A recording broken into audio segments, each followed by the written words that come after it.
Shalom, kembali saya menyapa Bapak Ibu serta saudara-saudari sekalian dalam program Roti Hidup Jumat Immanuel Batakan.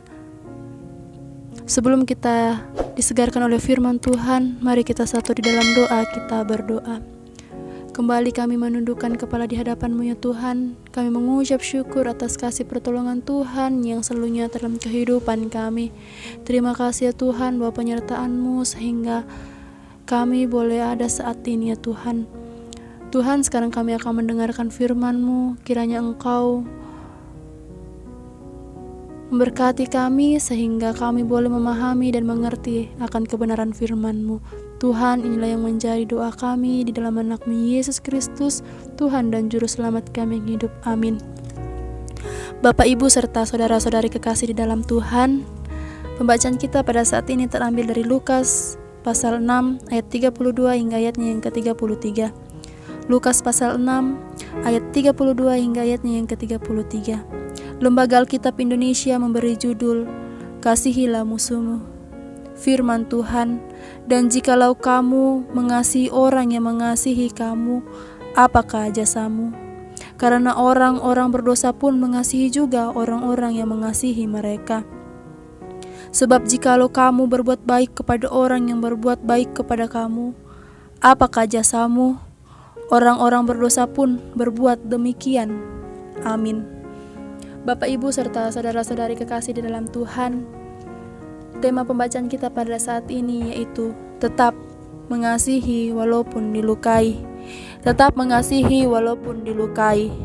Bapak, Ibu, saudara-saudari yang dikasihi dalam Tuhan, berbuat baik kepada orang yang sudah berbuat baik kepada kita bukanlah hal yang sulit di dalam kehidupan kita.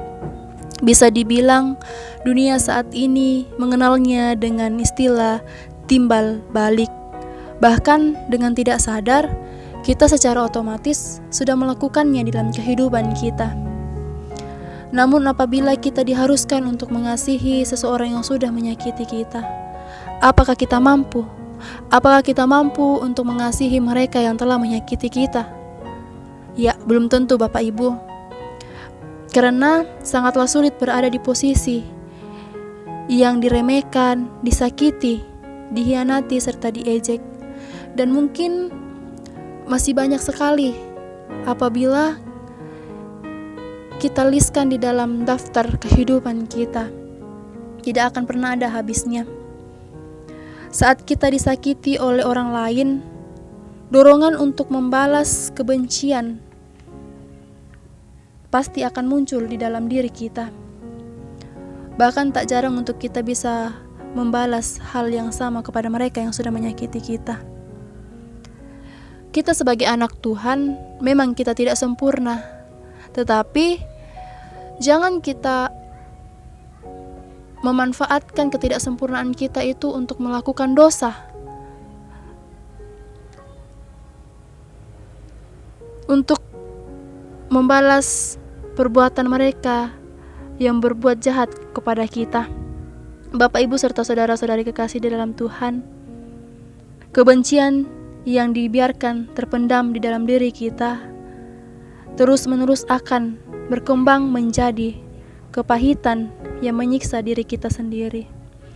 Hati kita tidak akan merasa tenang apabila orang yang menyakiti kita belum mendapatkan pembalasan yang setimpal.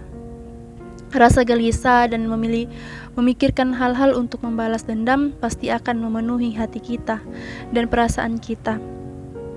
Nah, Bapak, Ibu, serta saudara-saudari kekasih dalam Tuhan, berhentilah sebelum terlambat. Jangan mendahului apa yang menjadi hak Tuhan dengan kita membalas dendam.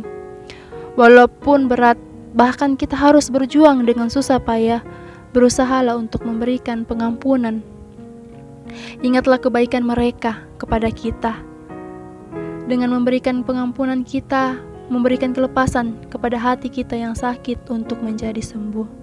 Bapak, Ibu, serta saudara-saudari kekasih dalam Tuhan, seberapapun parahnya orang lain melakukan kejahatan kepada kita, tetaplah kita memiliki keinginan untuk berbuat baik kepada mereka, untuk mengasihi, untuk tetap berbagi kepada mereka. Pakailah hati kita yang sakit untuk mau melihat orang tersebut dari sisi terbaik mereka. Kita juga jangan mengungkit-ungkit masalah yang sudah lalu, karena itu akan membuat kita sakit dan tambah benci dengan orang tersebut. Tuhan sendiri yang akan mengubah dan mengobati luka hati kita. Hanya Tuhan juga yang berhak untuk menghakimi dan melakukan pembalasan atas apa yang orang lain berbuat kepada kita. Bapak, Ibu, serta saudara-saudari kekasih di dalam Tuhan, kita hanya perlu menyerahkan hati kita yang sakit kepada Tuhan, mengadu kepada Tuhan, bukan datang kepada manusia. Hanya Tuhan saja yang mampu mengobati luka hati kita. Tuhan yang akan memberikan penghiburan kepada kita. Kita hanya perlu berserah dan berdoa, mendoakan orang yang telah menyakiti hati kita, menyerahkan seluruh kepercayaan kita kepada Tuhan untuk bekerja menyembuhkan luka hati yang ada pada kita. Bapak, Ibu, serta saudara-saudari kekasih dalam Tuhan, berdamailah dengan kekecewaan, berdamailah dengan orang-orang yang menyakiti kita, banyak-banyaklah mengampuni, banyak-banyaklah mengasihi. Walaupun dunia membenci kita, ingatlah bahwa ada satu pribadi yang selalu menyayangi dan mencintai kita, yaitu Tuhan Yesus Kristus. Amin. Mari kita berdoa. Tuhan, terima kasih karena kasih dan pertolongan Tuhan yang tidak pernah berkesudahan di dalam kehidupan kami. Tuhan, ajarkanlah kami untuk saling mengasihi satu dengan yang lain, ya Tuhan. Ampunilah segala dosa dan kesalahan kami, agar kami layak di hadapan-Mu, ya Tuhan. Amin.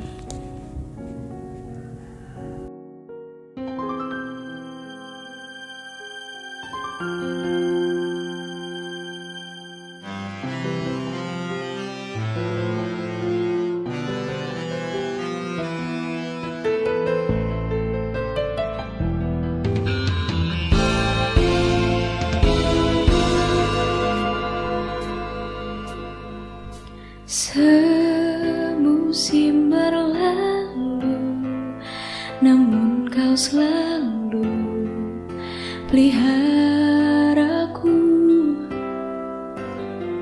Kasih dan setia-Mu tak pernah layu di hidupku.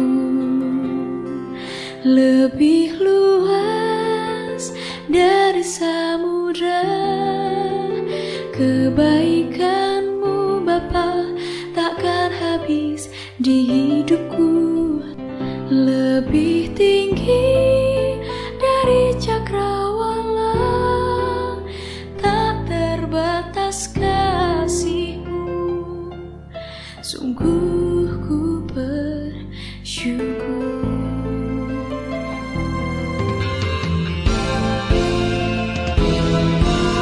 Semusim berlalu, namun Kau selalu peliharaku.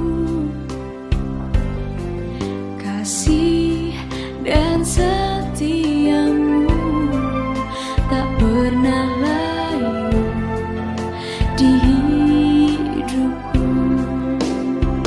Lebih luas dari samudra, kebaikan-Mu Bapa takkan habis di hidupku.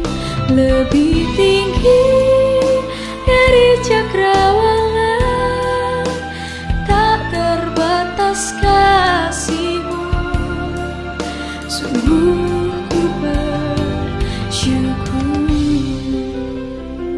Sekalipun kami tahu bahwa keadaan kami gak selamanya baik, tapi kami mau percaya bahwa selamanya kami punya Bapa yang baik.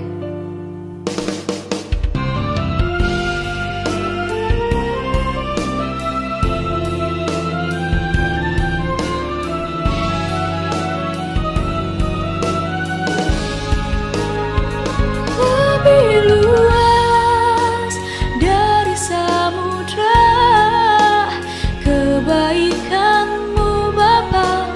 akan habis di hidupku, lebih tinggi dari cakrawala, tak terbatas kasih-Mu.